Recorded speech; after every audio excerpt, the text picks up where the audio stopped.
যখন মনে করবেন তিনি তখনই আসবেন এবং জনগণের নেতৃত্ব দিবেন। আমাদের এর আগেও যে আমরা ইস্তেহার করেছি, আমরা ওই 10 টাকা কেজি চাল আর ঘরে ঘরে চাকরির ওই বুলি দিয়ে তারপরে ইয়ে করা, মানে মানুষকে অশ্বডিম্ব দেখানো, সেটা বিএনপি করেনি। বিএনপি বলেছে যে মেয়েদের শিক্ষা অবৈতনিক করবো, ইন্টারমিডিয়েট পর্যন্ত। দেশনেত্রী বেগম খালেদা জিয়া যখন প্রধানমন্ত্রী হন তিনি সেটি করেছেন।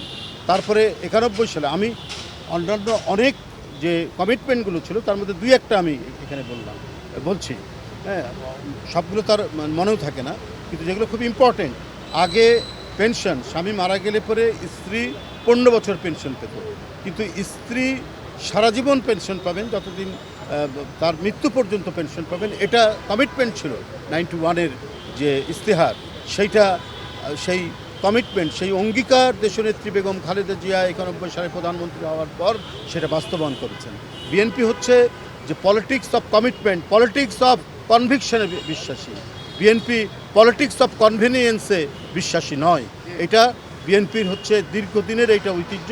এই ঐতিহ্য বিএনপি আবারও সেটা ইয়ে করবে, সেইটাই বাস্তবায়ন করে।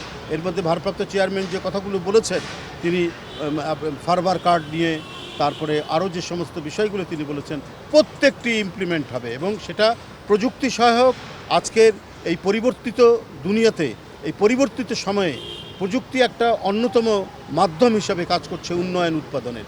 সেই প্রযুক্তিকে কাজে লাগিয়ে তিনি সেগুলোকে বাস্তবায়ন করবেন। এই অঙ্গীকারের চুলমাত্র কোনো বিচ্যুতি হবে না, ব্যত্যয় হবে না। রিজভী ভাই, একটি রাজনৈতিক দলের প্রধান নির্বাচন কমিশনের প্রতি আহ্বান জানিয়েছেন যে রাজনৈতিক দলগুলো রাজনৈতিকভাবে প্রস্তুতি হওয়ার পরেই নির্বাচনের তফসিল ঘোষণার আহ্বান জানিয়েছেন। এই বিষয়টি কীভাবে দেখছেন? দেখুন, এই বিষয়টি আমি কিভাবে দেখব, আমরা তো বারবার বলেছি যে প্রায় 15 মাস বেশি সময় হতে চলছে, 15 মাস পার হয়ে গেল। তো সেই ক্ষেত্রে আর কি প্রস্তুতি লাগবে?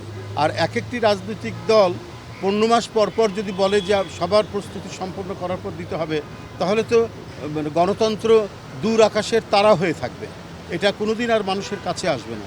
মানুষের বাক স্বাধীনতা, আইনের শাসন, মত প্রকাশের স্বাধীনতা এবং একটা অবাধ সুষ্ঠু নির্বাচনের জন্য প্রায় 15.5 বছর নিরন্তর সংগ্রামের মধ্যে দিয়ে, এত জীবন উৎসর্গ করার মধ্যে দিয়ে, এত গুম খুন বিচার বহির্ভূত হত্যাকে সহ্য করে আমরা যে গণতন্ত্র অর্জন করতে যাচ্ছি, সেটা যদি প্রলম্বিত করা হয় এই সমস্ত কথা বলে, তো এটা আমি মনে করি যে এটা গণতন্ত্রের বিকাশ, রাষ্ট্রীয় গণতন্ত্রের বিকাশ এবং সমাজে গণতন্ত্রের যে কালচারটাকে ছড়িয়ে দেওয়ার ক্ষেত্রে এটা বড় ধরনের ব্যত্যয় হবে এই ধরনের মানে কথাবার্তা।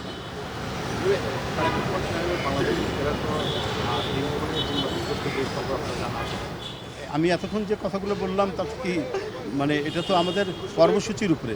উনি দলের ভারপ্রাপ্ত চেয়ারম্যান, অত্যন্ত জনবান্ধব একজন রাজনীতিবিদ এবং প্রতিটি মুহূর্তে প্রতিটি সময়ে দূরে থাকলেও আজকে প্রযুক্তির মাধ্যমে তৃণমূল থেকে জাতীয় পর্যায় পর্যন্ত তিনি সবসময় কথা বলছেন, তত্ত্বাবধান করছেন, খেয়াল রাখছেন, এই কাজগুলো করছেন। উনি জনগণের প্রতি ওনার যে দায়িত্ব এবং অঙ্গীকার, সেই অনুযায়ী তিনি যখন মনে করবেন, সব কিছু মিলিয়ে যখন মনে করবেন তিনি তখনই আসবেন এবং জনগণের নেতৃত্ব দিবেন। এইখানে কোনো কুণ্ঠা নেই, এখানে কোনো ধরনের ব্যত্যয় নেই। সেটা যথার্থভাবেই উনি সেই নেতৃত্বের যে দায়িত্ববোধ সেটা আপনারা দেখবেন, জনগণের কাছাকাছি আসা।